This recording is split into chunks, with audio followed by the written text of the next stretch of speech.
Buenas noches, les saluda Estela Ruiz Díaz. Esto es En Contexto, nuestra cita habitual de los martes a las 19 horas aquí por Noticias Paraguay.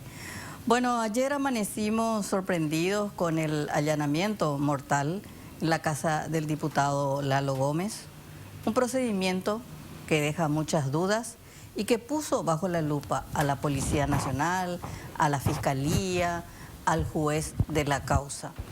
El diputado Gómez estaba siendo investigado imputado, algunos hasta dicen post-mortem, por lavado de dinero del crimen organizado. Y esto generó muchos hechos políticos, ¿verdad? El fiscal general anunció la investigación del allanamiento, los intervinientes de la CIU y de la FOPE están bajo investigación.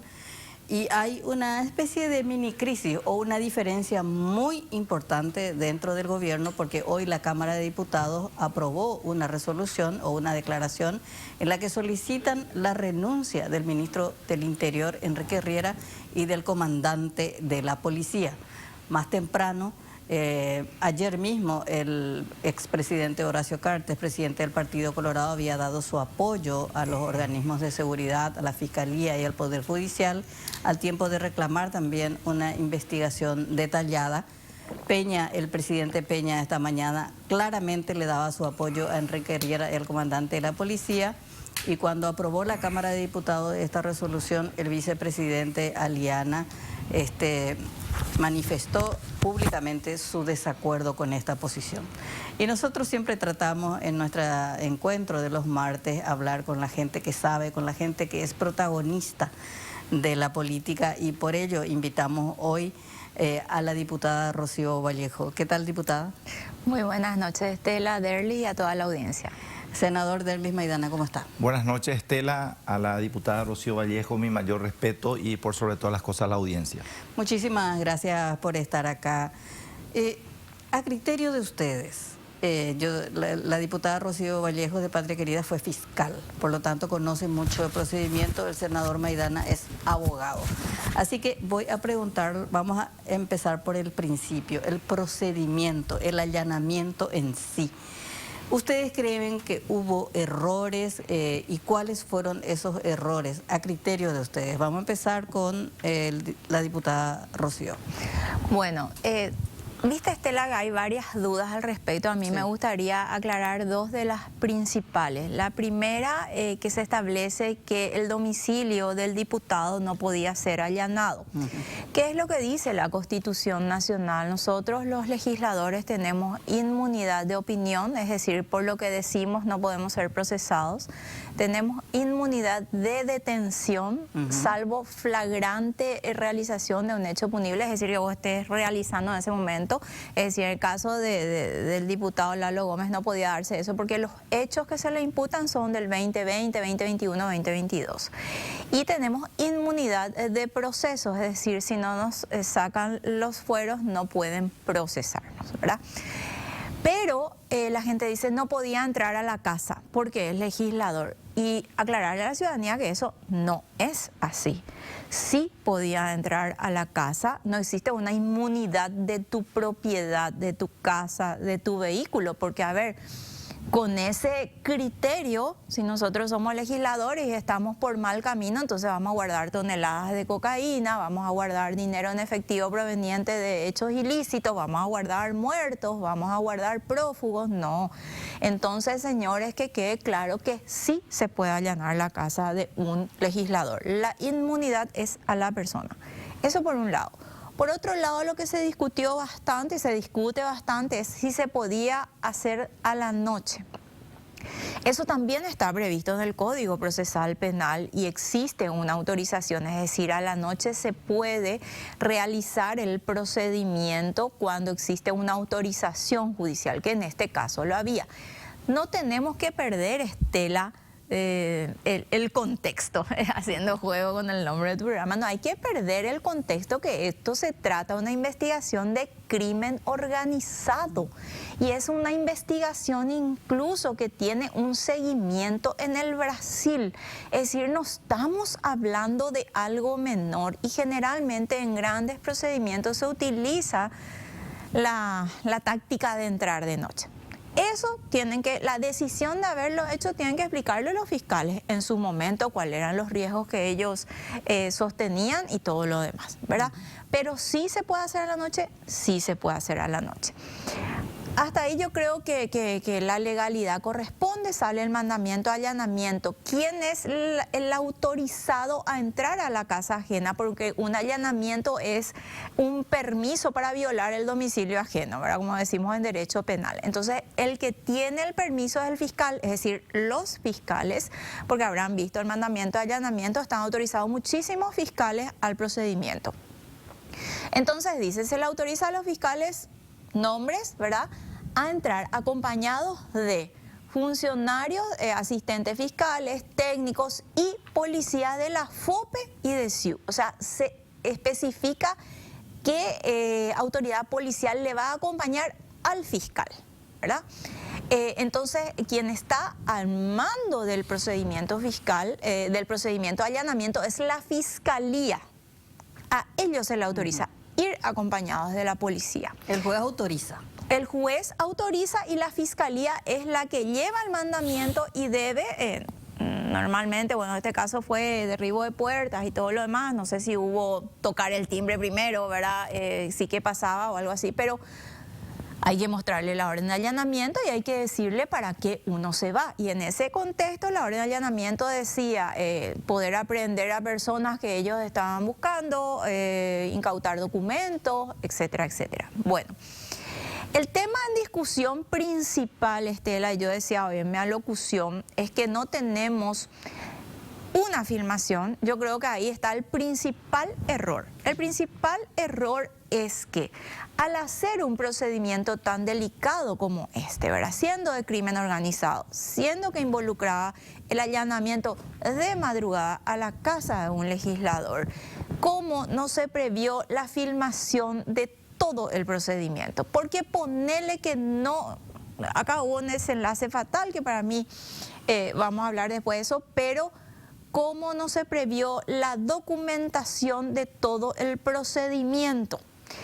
Es el error principal para evitar estas miles de conjeturas que estamos haciendo todos. Y decía yo, hoy nunca se puso en vigencia la ley que ya habíamos aprobado, Derli, en el 2021 sobre el tema de las cámaras, que ahí también tenemos que analizar, querido amigo, desde el punto de vista legislativo, este tema que cualquier ley hay que reglamentar. No, para eso está la ley, en vigencia, que hagan protocolos. No se pone en vigencia porque falta la reglamentación. ¿Y para qué entonces hacemos la ley si para poner en vigencia tienen que tener una reglamentación? Esto yo creo que es un punto de inflexión para sentarnos a hablar sobre este tema, que todo hay que reglamentar. Entonces, como no se reglamenta, es una manera de frenar también la aplicación de la ley. Exacto, Estela, entonces es letra muerta. En 6 meses tenía que reglamentar eso. Si eso estaba reglamentado en vigencia, no iba a ocurrir esto. No iban a ocurrir tantas cosas o sea, no sabemos qué pasó ahí adentro. Está la versión de la policía, todavía no escuchamos la de la fiscalía, porque el fiscal general no aportó absolutamente nada. Y, bueno, lógicamente la víctima ya no va a poder contar nada y la señora estaba encerrada en el baño, es decir, tiene también una limitante, no había cámaras en la casa, no se llevó una cámara de procedimiento y acá lo que va a complementar los dichos del policía es lo que surja del análisis de la escena de los hechos ocurridos por medio de criminalística y lo que pueda arrojar, es decir, hoy se discutió muchísimo que él fue ajusticiado. Tenemos que ser muy responsables en lo que decimos. Ha explicado que él se encontraba en una posición en cuclillas mirando a la puerta, es decir, él sabía que iban a entrar. Me imagino que reaccionó o no creyó que era la policía o no creyó que era un allanamiento, no sabemos.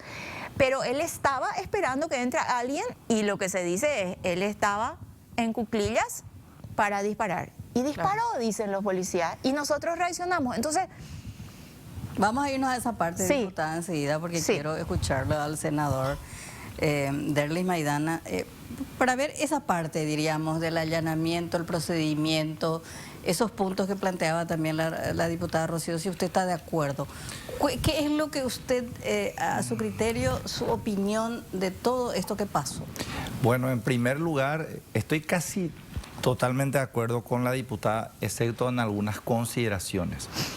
Los convencionales nacionales constituyentes dicen algunos, y hoy me tocó hablar con el profesor Lescano Claude, de que la inmunidad es absoluta, de que para algunos convencionales constituyentes no se puede hacer allanamiento en la casa de un legislador, excepto en caso de flagrancia.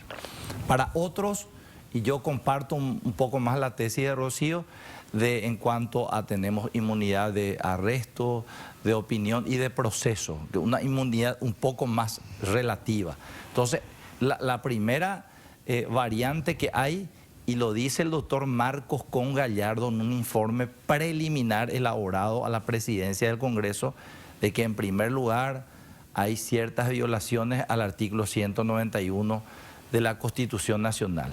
En segundo lugar, en cuanto a lo que es el allanamiento en horario nocturno, sí está previsto en el artículo 51 de la Ley de Drogas, la Ley 1340, y en el artículo 186 del Código Procesal Penal, pero por una resolución fundada del juez de la causa.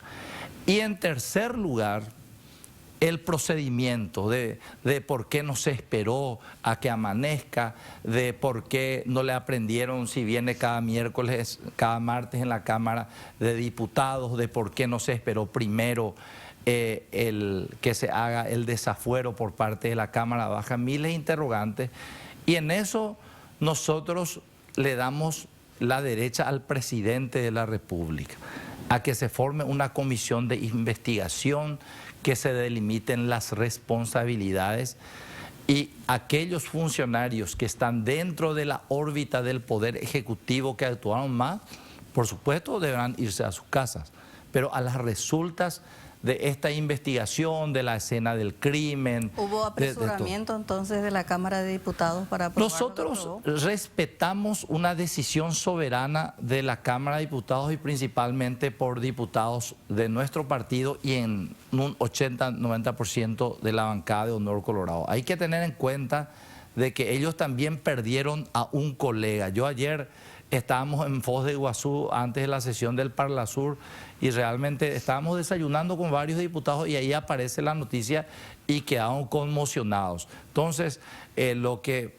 es pertinente es reatar el diálogo con el nexo constitucional, el vicepresidente de la República, y en el caso nuestro mañana en el Senado, y me ha comentado también la diputada que la mesa directiva de la Cámara de Diputados va a participar de la reunión de las 9, es comenzar, porque esto mucho se va a hablar todavía, mucho se va, mucha agua va a pasar todavía bajo el puente. Pero a prima facie, ¿usted tiene una opinión, así como tiene la diputada Vallejo, con respecto al procedimiento?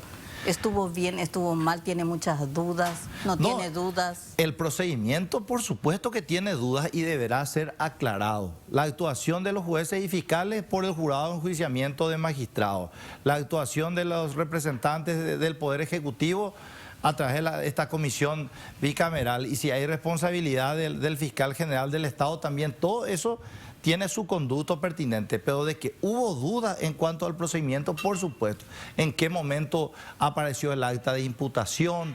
Esta persona, yo le pregunté a uno de los que actuaron en el procedimiento, ¿y por qué no esperaban a que amanezca? No, porque peligro de fuga y porque a esa hora el diputado no tenía guardias. Entonces, si no tenía guardia también, ¿por qué esos disparos? Hay que determinar si realmente él reaccionó, todas esas cuestiones, porque el informe del forense, todas estas cuestiones, pero lo que me parece es que no podemos dar ninguna opinión definitiva hasta tanto tengamos una comisión formada y se hagan las investigaciones correspondientes. Entiendo senador, que usted por prudencia política no quiera cuestionar a sus compañeros de Honor Colorado, pero le pone, le embreta al presidente Peña cuando le piden la cabeza del ministro del Interior, que es de tu propio movimiento. O sea, no están diciendo exigimos esclarecer, no. Dicen, queremos la cabeza del ministro del Interior, queremos la cabeza del comandante de policía. No están pidiendo una comisión. Pero nosotros en absoluto estamos en desacuerdo que la Fiscalía y el Poder Judicial prosigan con las investigaciones. De hecho, que hoy creo que embargaron los bienes del fallecido diputado, de toda su familia, se le dio la prisión preventiva a su hijo. Todas estas cuestiones no se pone un obstáculo. Lo que sí es grave es que por primera vez en mucho tiempo, en más de 100 años, dicen algunos, que aparece fallecido un parlamentario.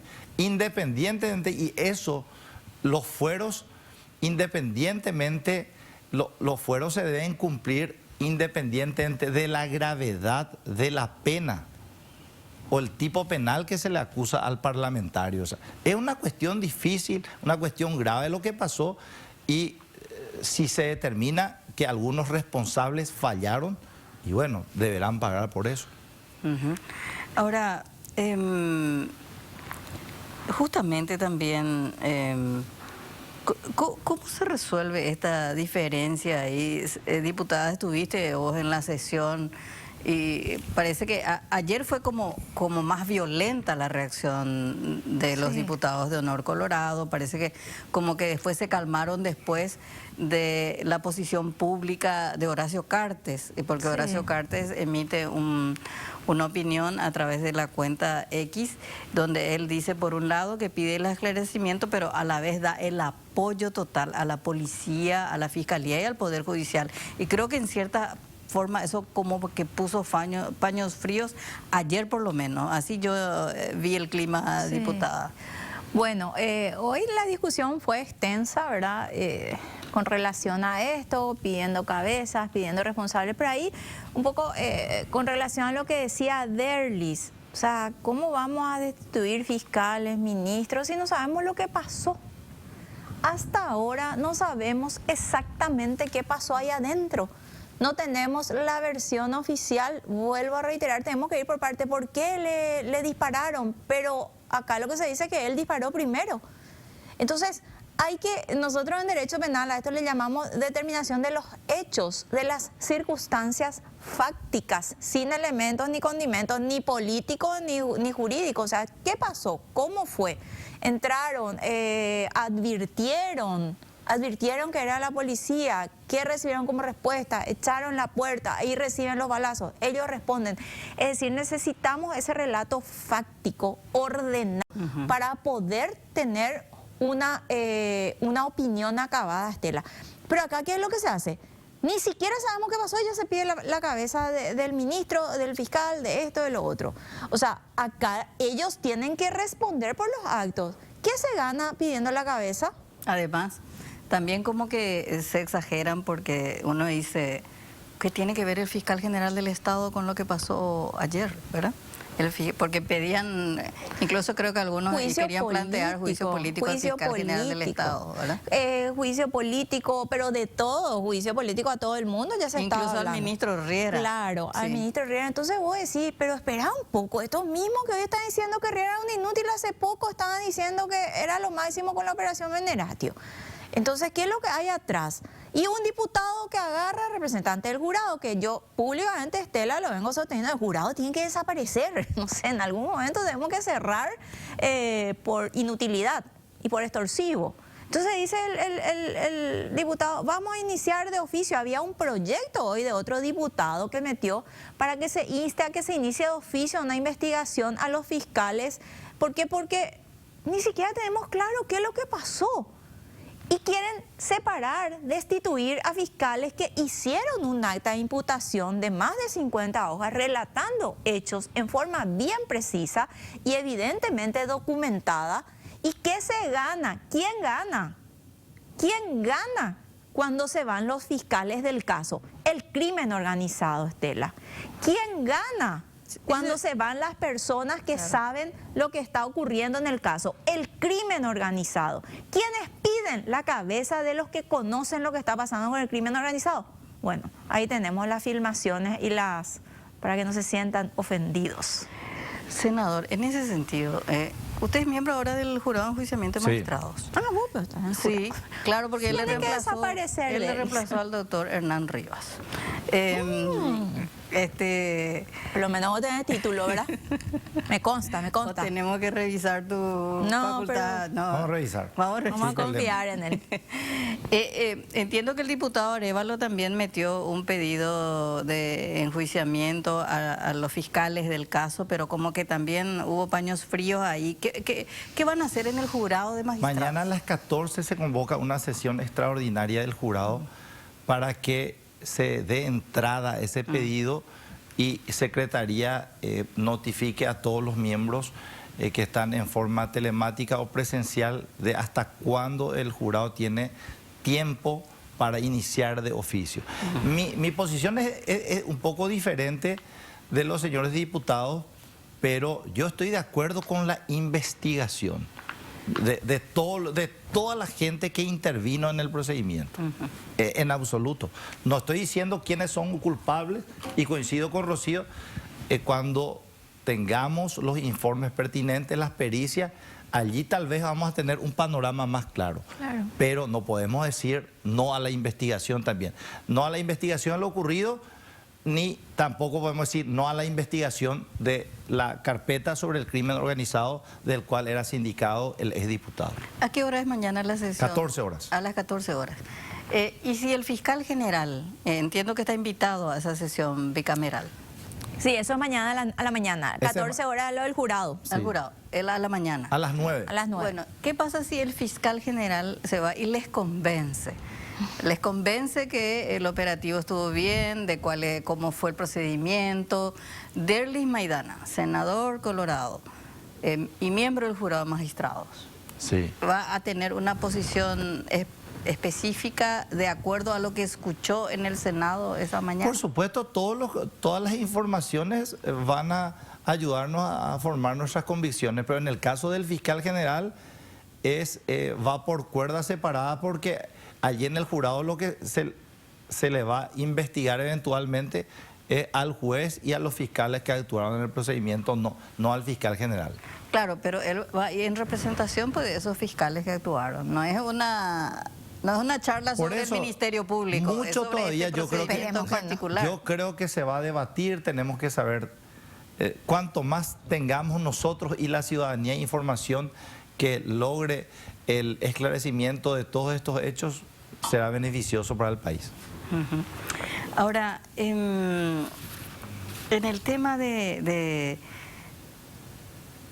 lo que decía recién la diputada Vallejos, creo que es demasiado importante cuando... porque tenemos que hablar del personaje, y en este caso el personaje es el diputado Lalo Gómez, que falleció en este procedimiento, en este allanamiento mortal. Y estamos hablando de un diputado ya imputado, pero a estas alturas ya poco sirve, excepto para su hijo, diríamos, por vínculos, por lavado de dinero del crimen organizado. No estamos hablando de un diputado que defendía a los bosques ni a los campesinos sin tierra. ¿Cómo manejan esa parte políticamente hablando para que esta declaración que hizo hoy la Cámara de Diputados no se convierta en un acto corporativo de proteger a uno de nuestros diputados con estas características, revistiendo de institucionalidad esta defensa? ¿Cómo se separa la paja del trigo en este caso? Bueno, en ese sentido hay que ir un poco a los orígenes de la interna del Partido Colorado. El fallecido diputado formó parte de otro proyecto presidencial. ¿De Fuerza Republicana? Y de Fuerza Republicana, y gana las internas y se convierte en candidato oficial del Partido Colorado y apoya al presidente Peña y bueno, todos los famosos lista 1 de punta a punta con las diversas opciones para los cuerpos colegiados. Y en ese sentido también nosotros En Cámara de Diputados cuando estuvimos, algunos colegas tuvieron problemas y sin problemas también nosotros votamos por el desafuero de los colegas. Y en este caso lastimosamente no llegó todavía a la sesión de la Cámara de Diputados, pero estoy seguro que ante un caso tan grave también la Cámara de Diputados iba a desaforar al fallecido diputado. ¿Y cómo se siente usted como miembro del Partido Colorado tener conocimiento de los antecedentes de la LOGOME, más allá de que haya, más allá de su origen movimentista, porque finalmente, como usted dijo recién, todos somos uno? En ese sentido, muchas veces se nos ataca a nosotros. Acá hay casos de exintendentes liberales, exdiputados que cayeron con el tema de la droga, también correligionarios nuestros, gente de otros partidos políticos. El crimen organizado lastimosamente está en toda la sociedad paraguaya y los partidos políticos formamos también parte de la sociedad. Y también el otro día estuve en Lima, Perú, en una charla justamente sobre inseguridad, sobre el crimen organizado, y vemos de que de las 10 ciudades más inseguras del mundo, 6 están en América Latina y 5 en México. O sea, este es un problema transnacional que manejan miles y millones de dólares de recursos y que va muy adelante de la estructura investigativa del Ministerio Público o de la Policía Nacional. Cuando ellos van a comprar armas, no necesitan hacer licitaciones, compran las mejores armas y tienen los medios necesarios, incluso la disuasión de la posibilidad de matarle a aquellos que no acceden a sus peticiones. Entonces es un problema difícil y en el partido tuvimos correligionarios que han caído en hechos delictivos, así también como en el Partido Liberal y otros partidos. No solamente esto es patrimonio del Partido Colorado. Pero hay un 90% de los políticos involucrados son del Partido Colorado. O sea que yo creo que no hay que esconder la cabeza de una problemática como esta. O sea, este no es un partido de fútbol. No, ustedes son los culpables, no, nosotros también. O sea, a mí me parece que el tema del crimen organizado tiene que ser una causa nacional y no es estar imputándole al otro, vos también tenés narcos en tus totalmente, filas. pero nosotros hemos actuado en ese sentido y aclaramos nomás también porque siempre se nos endilga solamente a los colorados. Bueno, este procedimiento, si vamos a ir por eso, ¿verdad? Independiente de la investigación, el fiscal general colorado, el ministro del Interior colorado, ¿verdad? Lastimosamente el fallecido un diputado colorado, o sea que no porque sea colorado, bueno, ya no se abre una carpeta de investigación, ya no se hace un procedimiento o se obstruye la investigación. Acá nosotros queremos que se aclaren absolutamente ambos hechos. Nosotros ahora vamos a ir a una breve pausa, pero a la vuelta vamos a insistir con eso de que ¿qué se puede hacer más allá también de las leyes? Porque el día ayer cuando sucedía este luctuoso allanamiento desde Radio Monumental, se le llamó al presidente del Congreso, al senador Basilio Núñez, y él lo primero que dice, creo que en cierta forma, como para no opinar todavía sobre el tema, es la ley de financiamiento político no funciona, ¿verdad? O sea, de ese tema vamos a hablar a la vuelta de la pausa. Bien, continuamos aquí en Contexto con la diputada Rocío Vallejo de Patria Querida y el senador Derlis Maridana del Partido Colorado. Escuchando la sesión, tomo nomás como una anécdota y yo digo, bueno, siempre que le pasa algo a los políticos parece como que sienten que son parte de la ciudadanía y que son del pueblo, porque como viven en una burbuja, ¿verdad? Claro, tienen protección, no tienen problemas de nada. El inefable Yamil Esgay dijo que, aparte de pedir la cabeza de Enrique Riera, creo que fue uno de los más efusivos a la hora de pedir la cabeza de Enrique Riera, dijo que hace mucho luego se le tenía que sacar, porque la ciudadanía vive en permanente inseguridad. O sea, después de lo del caso del diputado Lelo Gómez, ahora se dan cuenta que hay problemas de inseguridad. Y eso es lo que refleja también muchas veces que cuando les toca a la clase política, ahí recién como que conectan con la ciudadanía. Si tuviera que usted opinar sobre la gestión Riera en materia de seguridad, más allá del caso Lalo Gómez, ¿qué le pediría? ¿Qué usted ve en la gestión de Riera? Bueno, de hecho que la gestión de los ministros del Interior nunca es fácil. He visto la vez pasada desde el año 2003 hasta hoy día, y el único ministro que ninguno fue presidente, para comenzar. Claro. El único ministro que accedió, por ejemplo, al Senado es el colega Rafael Filisola, y con muchos problemas también de su gestión de aquella época. Y Carlos también, Filisola. Y Carlos, que fue otra vez senador. Bueno, en segundo lugar, decirte de que el gobierno nacional hizo un gran esfuerzo con la triplicación del Grupo Lince. Grupo Lince que había, creo que 800... En primer lugar, en la época de Juan Ernesto Villamayor, hizo desaparecer el Grupo Lince, volvió con el gobierno del presidente Peña. En la escuela de suboficiales de la policía, en el colegio de suboficiales, de 1000 estudiantes, este año se elevó a 5000. Este año vamos a tener 5000 nuevos egresados. Itaipú Binacional va a invertir $100 millones en todo lo referente a la seguridad, aparte de lo que es el presupuesto asignado a esa cartera del Estado.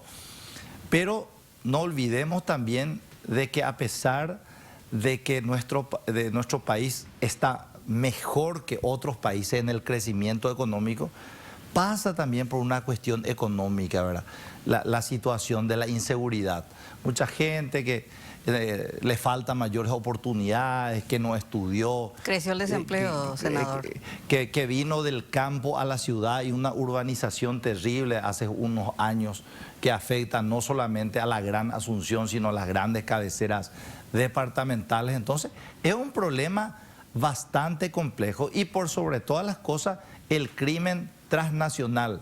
Yo me acuerdo en el 2006, fuimos estudiantes del Colegio Nacional de Guerra, Instituto de Altos Estudios Estratégicos, y nos fuimos a hacer nuestro trabajo en Canindeyú y San Pedro.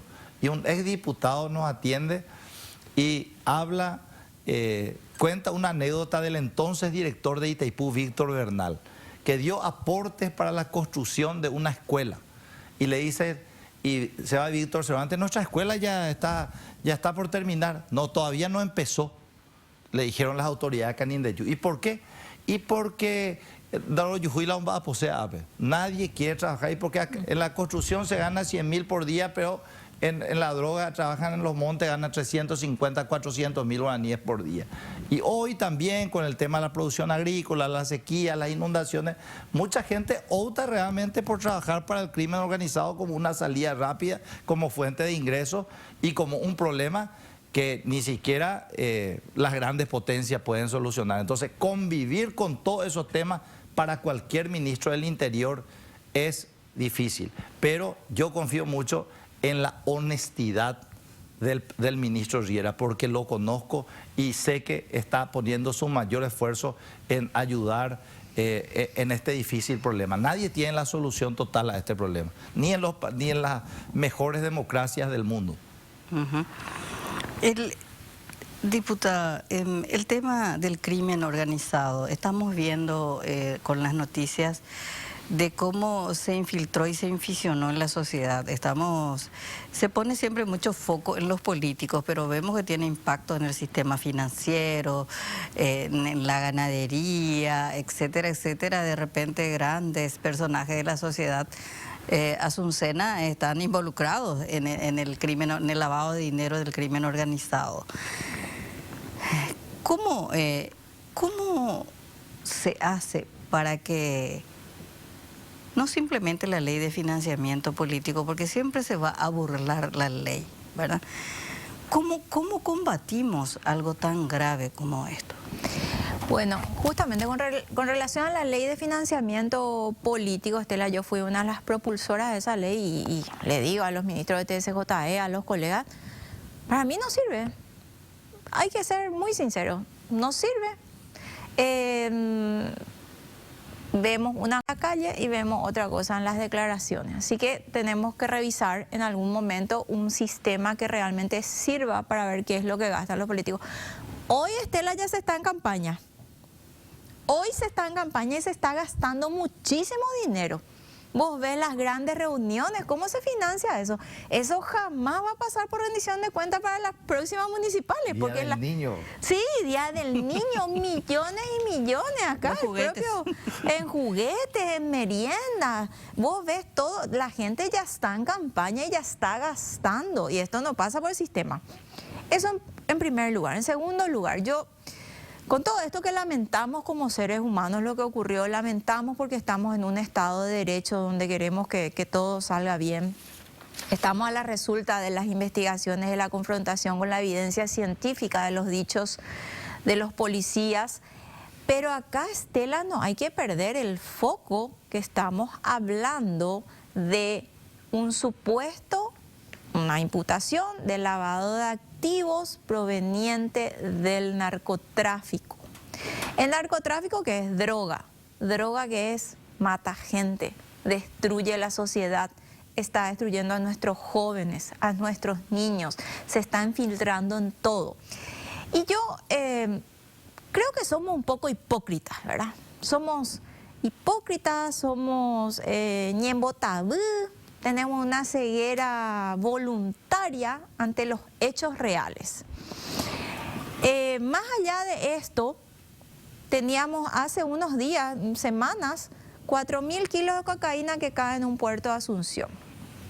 Aplauso, 4.000 kilos aquí en este contenedor Nambrena. ¿Quién está preso? El chofer. ¿Cómo llegó la droga hasta ahí? ¿Por dónde pasó?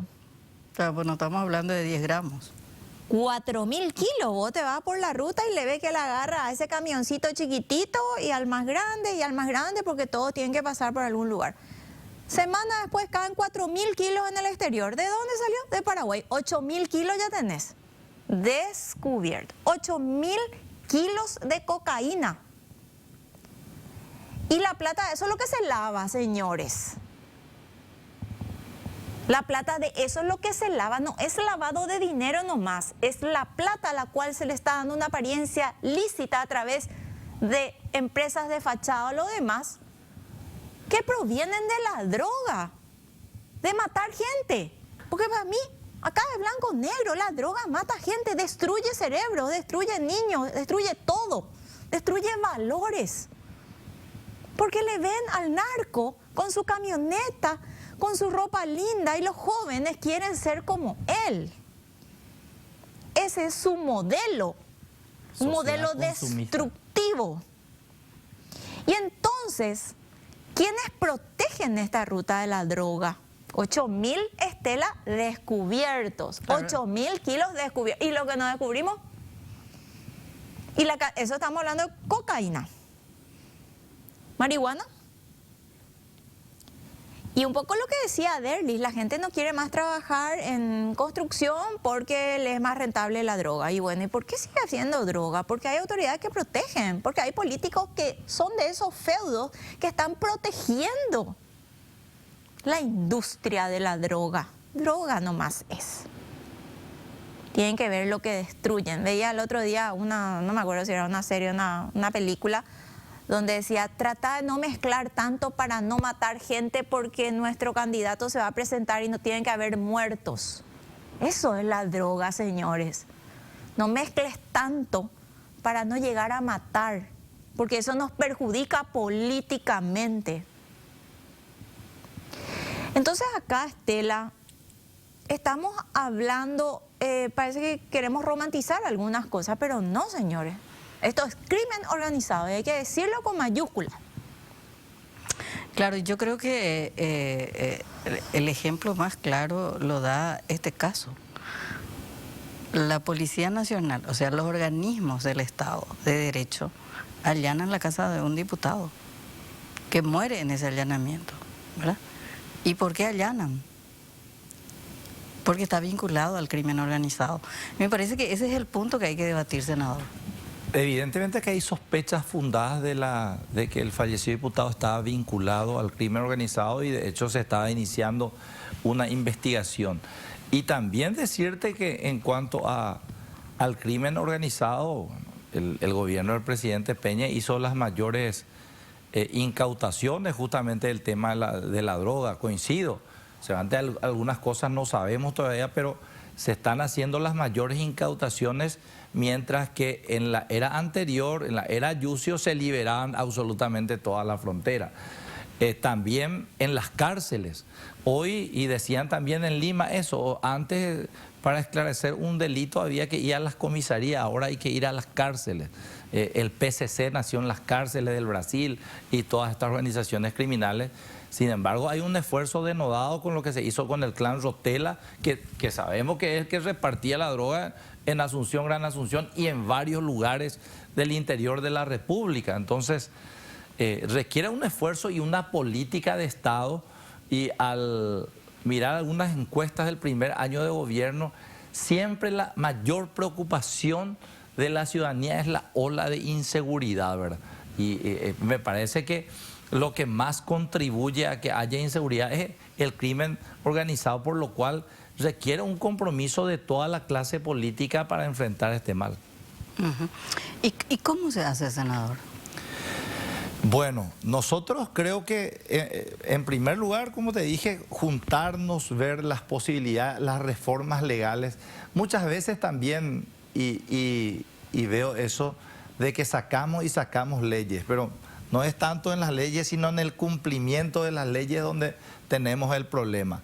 Por eso hablan de que en los países más adelantados hay pocas leyes, pero de cumplimiento rígido. Nosotros tenemos muchas leyes, pero de cumplimiento flexible. Y nada, actuar. Y en este caso, como dije, ¿verdad? Si bien el principal sindicado era un diputado colorado, los organismos de seguridad, en este caso encabezado también, sin militancia, pero sé que es afiliado al Partido Colorado, el doctor Rolón Fernández, y los organismos dependientes del Poder Ejecutivo hicieron lo que tenían que hacer, un procedimiento. Lo que queremos nada más es que se esclarezca todo lo relativo al procedimiento y de que si no vulneró también el artículo 191 de la Constitución Nacional. Y en ese sentido, el rol que usted tiene en el jurado de enjuiciamiento de magistrados es muy importante para separar esas situaciones, ¿verdad? O sea, ¿cuál es la delgada línea roja entre evitar el corporativismo, decir, bueno, mataron a uno de los nuestros, nosotros somos los legisladores, no podemos ser investigados ni procesados ni nuestras casas allanadas, frente a lo que deben hacer las instituciones del Estado? O sea, no es fácil separar políticamente, en un rol muy político que tiene el jurado de magistrados. Así es, vamos a actuar en ese sentido y vamos a tener la reunión también de mañana a las 14 horas. Diputada, para... Bueno, realmente es súper difícil, ¿verdad? Yo le pido acá al colega, al amigo de Erlis, prudencia desde ese órgano juzgador, porque si mezclamos la política con la justicia estamos perdidos, porque estamos en un Estado de Derecho donde la ley debe ser igual para todos. Y acá creo que hay un grupo de agentes fiscales, así como están los malos, así como están los policías malos, están los policías buenos, están los políticos malos, están los buenos, están los jueces malos, los buenos, los fiscales, todo. Esta sociedad no podemos generalizar que todos son buenos o todos son malos. Pero acá existe un trabajo realizado por estos fiscales muy minucioso sobre este caso. Y apartarlos, vuelvo a reiterar, apartarlos. Si el jurado de enjuiciamiento de magistrados saca a estos fiscales, gana una vez más el crimen organizado. Y tenemos que elegir, Estela. Le preguntabas al senador cuál es la solución. Tenemos que elegir. Nosotros, los políticos, tenemos que elegir entre nuestros principios, nuestros valores y proteger determinadas actividades ilícitas.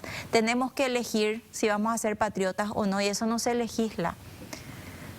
La gente dice, vamos a sacar tal ley, tal ley. No, señores, las leyes ya están súper legislado. Tenemos que derogar de 8.000, tenemos que derogar 5.000 por lo menos.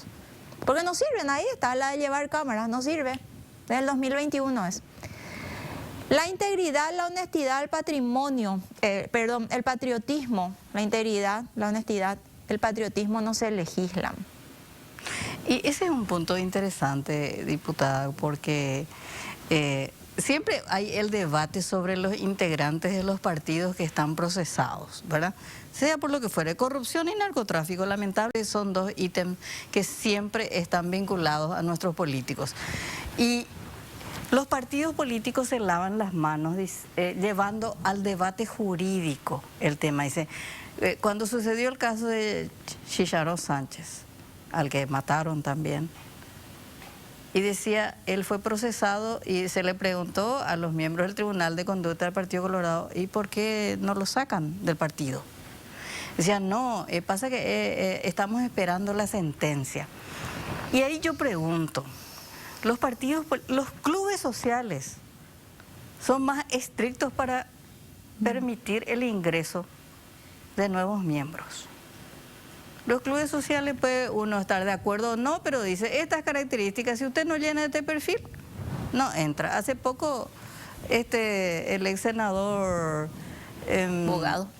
Víctor Bogado quiso ser miembro de un club y no le dejaron, ¿verdad? Entonces yo pregunto, ¿los partidos políticos no deberían tener esa especie de resalva, decir, no importa si yo, Estela Ruiz Díaz, no tenga una sentencia por narcotráfico, pero todo el mundo sabe que yo soy narco, todo el mundo sabe. En Paraguay se sabe todo. Todo el mundo sabe dónde salen las fortunas. ¿Y por qué no aplican eso a la hora de decir, no, usted no va a ser miembro de mi partido? Bueno, en el caso de Chicharro, ya fallecido también, creo que ya estaba afiliado. Me hablas de la expulsión de correligionarios afiliar, o de no permitir. Y bueno, son cuestiones que hay que analizar. De hecho, el Tribunal de Conducta también no me acuerdo los casos exactos, pero a muchos afiliados también le ha expulsado. Y creo que el electorado también en ese sentido, a la hora de la verdad y con este nuevo sistema de las listas desbloqueadas, hace opciones, porque hay personas demasiado cuestionadas que ya no se presentaron para estas elecciones, u otras que se presentaron y perdieron. En ese sentido, el elector que tiene la última palabra es el que hace una selección natural de quiénes van a ser sus autoridades, sus intendentes, sus gobernadores. Y bueno, quienes tienen problemas con la justicia, yo coincido, justamente Enrique Riera siempre sostuvo eso cuando estuvo en el anterior Senado, de que las responsabilidades por los hechos delictuosos son personales y que el partido no tiene por qué hacerse cargo. Si yo hago un asalto, bueno, es responsabilidad de Derlis Maidana, no del Partido Colorado. Y nosotros acompañamos el voto directo por primera vez con la elección de la Junta de Gobierno en el año 93. Acompañamos la ley de financiamiento político. Faltan muchas cosas que corregir, naturalmente que sí. Comparto esa opinión. Aprobamos el desbloqueo. Estamos de acuerdo con que la ciudadanía tenga las opciones para elegir a los candidatos y las candidatas de su preferencia. Y bueno, y me parece de que el electorado tiene siempre la última palabra para hacer esa diferenciación de la paja con el trigo, como decía usted, señora Estela. Bien, ¿algún mensaje final? Ya que mañana tienen una sesión bastante importante. Sí, exactamente. Vamos a ver si tenemos respuestas, ¿verdad? Muchas veces la ciudadanía tiene que saber que estas sesiones reservadas tampoco suelen arrojar demasiada luz, ¿verdad? Es la experiencia que tenemos un poco de diputados, ¿te acuerdas que teníamos? Mañana es la sesión reservada. Mañana es la Pero sesión. igual nos van a contar después lo que sí. Entonces, bueno, yo insisto, Estela, tenemos que saber qué pasó. Debe ser esto minuciosamente corroborado, es parte de una investigación fiscal ya de hecho, ¿verdad? Las circunstancias, deben haberse levantado todas las pruebas, me imagino que ya participaron los abogados de la familia también en todo ese procedimiento para poder precautelar esas evidencias que nos van a dar complementar los relatos fácticos que tenemos hasta ahora. Debe ser un compromiso, como decía Derlis, de todos, de absolutamente todos los ciudadanos, una depuración de las fuerzas policiales. Ya no podemos, el ministro no puede permitir, el gobierno no puede seguir permitiendo policías corruptos, no puede seguir permitiendo esos policías, que todo el mundo sabe que el policía viene al fin de semana a llevar su mensualidad para proteger. Su cocué, sí, como le su dicen. cocué para proteger el que vende chespi, el que vende chespi, y así vamos para arriba, ¿verdad? Así llegan 8.000 kilos que conocemos hasta los puertos de Asunción. Y no hablo solamente de la policía, y lógicamente eso no llega solo con ayuda de los demás abajo. Entonces es un compromiso de toda la ciudadanía. Yo amo mi país, Estela, yo creo que somos muchos los paraguayos que amamos profundamente este país. Este país es una maravilla de verdad, pero somos los hombres y mujeres los que hacemos la diferencia o no de que sea el país en el que queremos vivir. Y hoy está difícil, o sea, con todo lo que va ocurriendo. Un poco complementar rápidamente lo que decía Derlis con relación a la seguridad, con relación a la gestión del ministro Riera. Yo creo que hay un esfuerzo tremendo, pero ahí, insisto, hay que depurar las fuerzas policiales, hay que terminar con la coima, hay que terminar, la corrupción es la que nos mata en el fondo, y vos ves en las encuestas increíblemente la corrupción está ahí abajo. ¿Por qué? Porque la gente siente esa inseguridad, pero la inseguridad es consecuencia del chespi, es consecuencia de la droga, y esto es consecuencia ¿de qué? De la corrupción. Y esto otra vez la impunidad. Entonces en realidad el origen está ahí abajo en las encuestas, pero es el origen de lo de arriba. Así que gracias por la invitación. Muchísimas gracias, diputada Vallejo, senador. Muchas Muchísimas gracias, Estela. Un saludo para Rocío. Bien, yo les invito a seguir con nosotros a la vuelta de la pausa. Vamos a analizar el primer año del presidente de Santiago Peña con el politólogo José Tomás Sánchez. Bien, continuamos aquí en Contexto, nuestra cita habitual de los martes. Ya está con nosotros José Tomás Sánchez. ¿Qué tal, José? Hola Estela, ¿cómo estás? ¿Cómo Un te gusto va? estar acá con ustedes, contigo en especial. Bueno, uno agenda los temas, ¿no? Y decimos, bueno, José Tomás Sánchez es parte de un grupo en el que analizaron el primer año, o hicieron una encuesta, el primer año de la gestión de Santiago Peña, pero como politólogo no puedo dejar de preguntarte esto que pasó con el allanamiento mortal del diputado colorado Lalo Gómez, vinculado, imputado ya casi, post-mortem diríamos, por vínculos con el narcotráfico, haciendo lavado de dinero. Pero toda la situación que se generó, y creo que hay una primera crisis, no quiebre, una primera crisis en el gobierno, porque la Cámara de Diputados pide la cabeza del ministro del Interior, Enrique Riera, y del comandante de la policía, mientras que hay un apoyo público explícito del presidente de la República a su ministro del Interior, a su cúpula de seguridad, en ese sentido también Horacio Cartes, y también el vicepresidente de la República. ¿Cómo ve eso, José?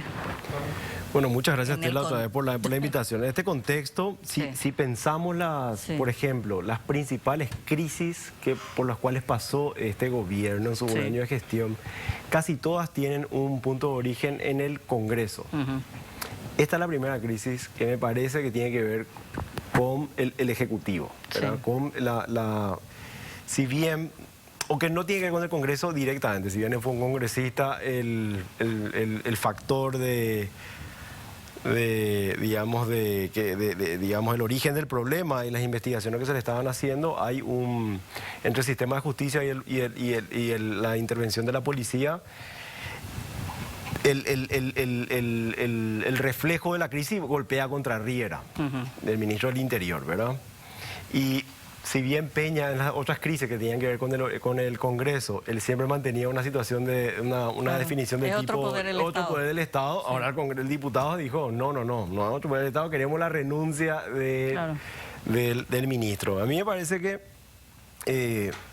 más allá de esto, yo creo que la coyuntura va a resolver de vuelta, ¿verdad? Me parece que ayer Cartes bajó una línea de las instituciones, Aliana también. Creo que Diputados hace algo Te diría también una reacción esperada de decir, no sé, lo que pasó fue gravísimo, un legislador asesinado, más allá de las investigaciones, y como muchos han de tener con la de paja también, no digo en la misma medida, pero sin duda de que entran a la casa de uno de madrugada con violencia en una situación en el que no sabes qué está pasando Nadie en la calle. está seguro a partir de ahora. Exacto. Pero me parece interesante esto. Es una crisis que ya no tiene el origen en el Congreso, como si las anteriores. Nepo Babies, Katia González, Érico el Galeano. desafuero de Érico Galeano Rivas. Yo creo que el intento de desaforarlo al expresidente Mario Abdo Benítez. Que tuvieron más terreno en la ley antisociedad civil, que tuvieron más terreno en el Congreso. Esta situación involucra al Ejecutivo, involucra al sistema de justicia e involucra al poder oculto del crimen organizado, ¿verdad? Hay otra confrontación. Ahora ya la crisis de seguridad, como a varios gobiernos anteriores que tenía que ver con crimen organizado en parte, pero también con el EPP. Ahora parece ser que Paraguay está migrando más hacia esta situación muy triste de la infiltración del crimen organizado, con una envergadura ya. No estamos hablando de Chicharrón mencionadas, Claro. Estamos hablando de fortunas, negocios transnacionales que de una magnitud extraordinaria, ¿verdad? Inversiones multimillonarias o dineros que se mueven de una magnitud muy grande, ¿verdad? Entonces, nuestras instituciones no solamente van a ponerse a prueba por, digamos, siempre tuvimos instituciones débiles, digamos, para contener lo que había, pero ahora parece ser que lo que hay que contener creció demasiado. Y hay que ver qué va a pasar en los siguientes años, ¿verdad? Perfecto. Esto es un poco una pequeña introducción, aprovechando al politólogo José Tomás Sánchez. Después vamos a hablar de este primer año, pero ahora vamos a hacer una brevísima pausa. Bien, seguimos aquí en contexto con nuestro invitado José Tomás Sánchez, y para hacer un cierre nada más con respecto a lo que pasó en Paraguay con el diputado Lalo Gómez y toda esta circunstancia que se está dando, esta especie de mini crisis que está habiendo en el gobierno. Pero por otro lado también es un diagnóstico terrible lo que está pasando en Paraguay.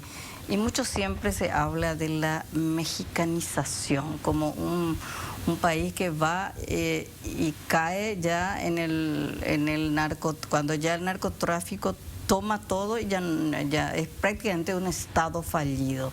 ¿Estamos yendo hacia la mexicanización del Estado? Y es algo que tenemos que atender, Estela, realmente, porque si pensamos qué país se parece más en América del Sur a las circunstancias que vive México en América del Norte, es Paraguay. Tenemos un mercado pujante y consumidor de narcóticos como es Brasil, o digamos por donde pasan también los puertos hacia Europa, África y el Asia. Tenemos fronteras porosas, es decir, Bolivia tiene la Amazonía, Colombia la Amazonía, digamos en la frontera con Brasil y Venezuela. También, Paraguay tiene las fronteras terrestres, comercio, por donde se filtra el narcotráfico, ¿verdad? Un partido de gobierno ejerciendo el poder hace demasiado tiempo, lo cual genera incentivos para, digamos, no cuidar las instituciones, para buscar nomás la reproducción de la burocracia y del status quo, ya que eso es lo que conviene al partido, y una oposición muy debilitada.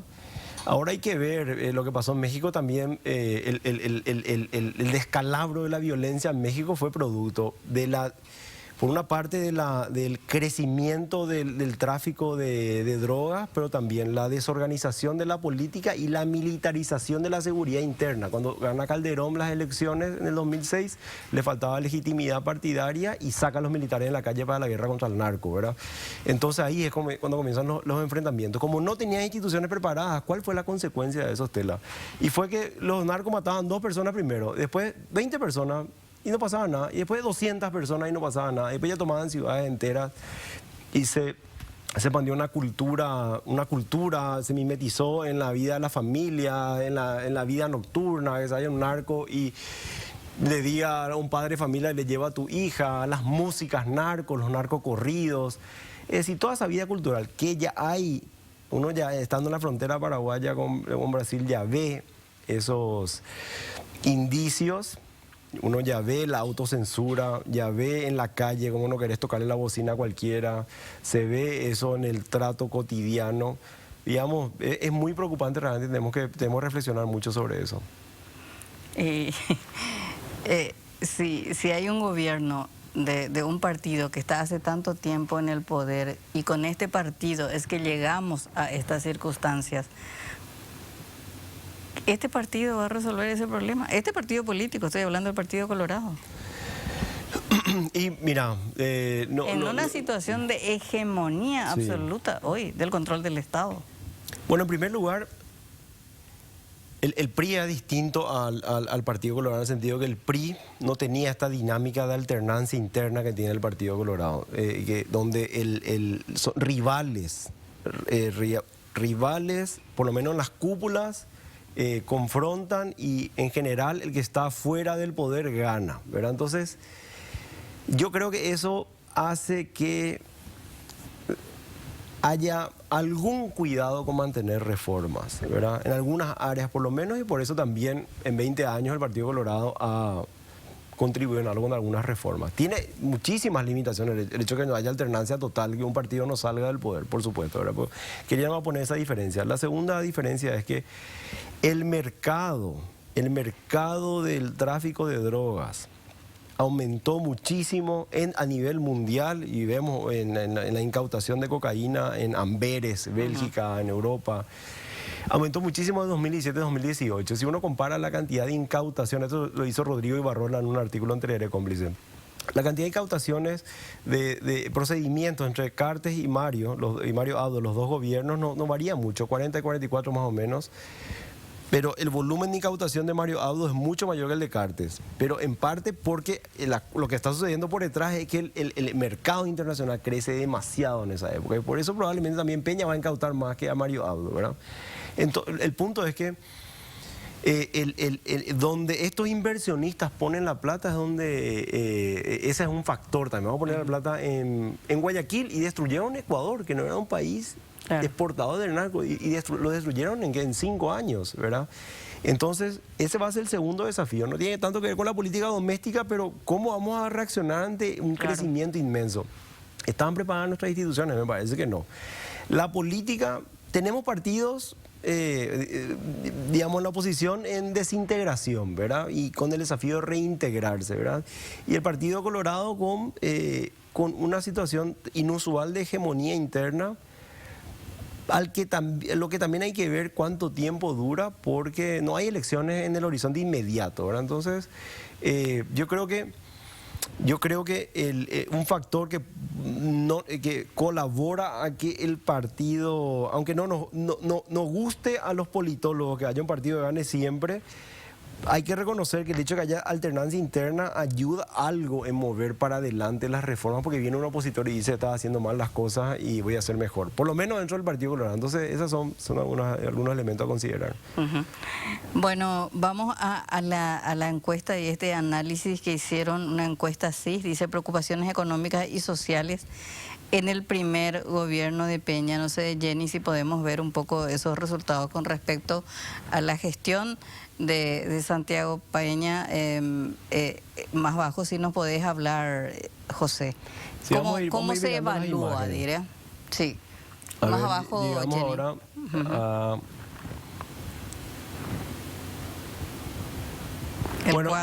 el cuadro. Mira, mientras encuentran los cuadros, lo que se ve es que hay una preocupación, o sea, la gente está preocupada con la situación económica del país. Al preguntársele sobre su situación personal, muestra alguna menos preocupación, pero eso pasa mucho en las encuestas cuando la gente tiende a decir que está mejor de lo que va en su contexto, ¿verdad? Sí. Se nota también un presidente que recién inicia con algún desgaste importante ya, ¿verdad? Ahí vamos a llegar enseguida a... Esta encuesta fue hecha por el CIS, estamos hablando de 600 casos, representación de Asunción y Central. Ahí vemos la pregunta de la izquierda. Sí. Situación económica del país, 44% ve como mala, muy mala, versus 14% entre buena y muy buena. Es decir, hay una evaluación más negativa de la situación económica del país. Ahí lo que te decía, la situación económica personal y familiar, que es el cuadro de la derecha, sí. Ahí hay un poco más de consideración hacia una buena situación que hacia una mala situación. ¿Y cuál es la diferencia? Y que la gente tiende a... Hay un sesgo de decir uno no está tan mal como el país. Ya. Suele capturar eso. Suele capturar eso. En las encuestas, sí. Vamos a ver el siguiente. Siguiente. Ahí está. La gestión de Peña. Sí, la gestión de Peña. Ahí acá lo que hay que lo que hay que mirar es, entre mala y muy mala es 35,8%. Regular es 39%. Y entre muy buena y buena es 22%. Está agrupado, se agruparon tres arriba, pero quiero que piensen en partir en tres esto y van a ver que entre mala y muy mala está más alto que entre la suma de muy buena y buena, ¿verdad? También... A mí no me gusta regular en las encuestas porque me da la sensación de que es un escape para no opinar. Pero capta algo. Puede ser capta el escape, tipo no me interesa opinar, aunque también tenemos la opción de no sabe, no responde. Pero también te capta Ni tan bien ni tan mal. Ni tan bien ni tan mal, regular por A, ¿verdad? Hay algunos que lo ven con más optimismo eso y otros lo ven como decir, no, es neutral. Por eso es que no hay que agregar esos tres de arriba, como está en ese gráfico. Pero entonces acá ya vemos el punto central del mensaje anterior, ya vemos que hay más una evaluación más negativa que positiva, ¿verdad? Y eso tenemos que pensar, Estela, también en los efectos de lo que es lo que fue todavía los coletazos de la pandemia, gente muy endeudada. No hemos resuelto el problema de la seguridad social para la gente. Se enferma y la gente se va a la pobreza. Hay inseguridad laboral. No hay jubilación. 80% de la gente más o menos está sin jubilación. 70% de la gente más o menos está sin seguro médico. ¿Y a quién le afecta eso? Le afecta a ese sector que fue nuestro éxito en Paraguay, que fue lo que más creció, el sector vulnerable, es decir, que salió de la pobreza y está creciendo hacia la clase media.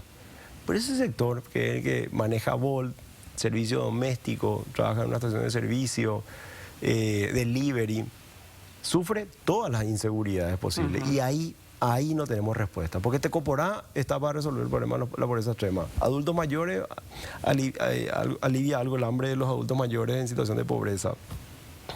Pero Tecoporá, para la gente en situación vulnerable, como vemos ahora la política de Cheroga Porá, todavía no le estamos encontrando la vuelta, ¿verdad? Y ese sector es el que yo creo que está opinando ahí, estamos viendo con dificultades esto, ¿verdad? Acá también, como ve la situación económica hacia el futuro, está 3/3 tenemos ahí, igual opina la mayoría, pero levemente supera una visión más pesimista que la optimista, ¿verdad? Y José, viste que en la interpretación, diríamos, eso que estamos viendo a partir de esta encuesta, a tu criterio, ¿cómo se evalúa? Si tuvieras que definirlo más claramente, decir, bueno, esto es regular, esto es lo que la gente espera, la gente se sigue recuperando de la pandemia, para un primer año de un presidente que yo creo que generó mucha expectativa, Santiago Peña. A tu criterio, ¿es un buen primer año de Peña o sigue manteniendo esas expectativas, esas esperanzas a partir de estas cifras que estudiaron ustedes? Yo creo que atendiendo a dónde venimos, de un momento muy difícil en Paraguay, no está mal. Ahora bien, el gobierno tiene que ser más creativo y tiene que poder resolver problemas que ya afectan a la calidad de vida de la gente y no el objetivo no puede ser solamente resolver la pobreza extrema, que la pobreza todavía está bastante alta, 22% más o menos, la pobreza extrema creo que se redujo bastante. Pero digamos, los cinturones urbanos, con estos nuevos actores del microtráfico, con los problemas de transporte, con los problemas que van a ir agravándose, los problemas de energía en los veranos. Siempre pensamos que somos un país que tiene mucha energía y, sí, como dice Manuel Ferreira, nunca nos pensamos del lado de que nosotros vamos a tener que comprarle la energía a Brasil, claro, en unos años, ¿verdad? La cuestión ambiental, ahí hay mucho potencial también. Escuché justamente hoy iniciativas interesantes que pueden darse desde el gobierno de integrar todas las zonas verdes de Asunción con los sistemas hídricos, con las costaneras. Pues requiere mucha habilidad de gestión.